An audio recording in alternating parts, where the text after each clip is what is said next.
talking about tourism today. We're making way for our tomorrow.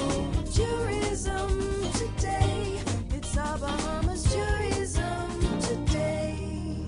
Tourism reaching yet another milestone over the weekend as the country's 5 millionth visitor is welcomed.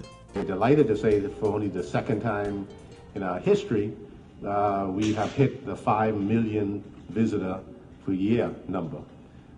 So we expect by the end of this year that we would be considerably beyond the numbers that we had the first time around. So we are likely to have this year the largest numbers of visitors ever.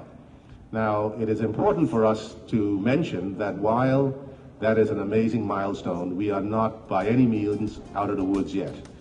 Randy Holmes of Vancouver, Canada, who arrived on Grand Bahama over the weekend, is the lucky person who won out over his fellow passengers.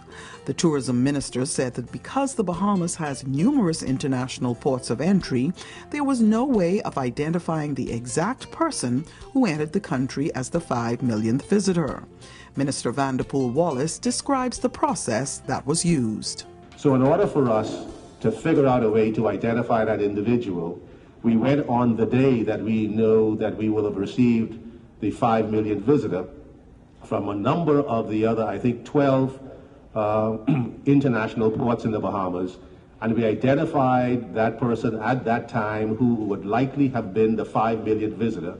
And we have at all these 12 ports those people we have identified. They've already, they know who they are, they know why, we have spoken to them, but we have their 12 names in a basket here that we are going to now, by way of lot and by way of draw, identify who that 5 millionth visitor will be and who will get that recognition and reward.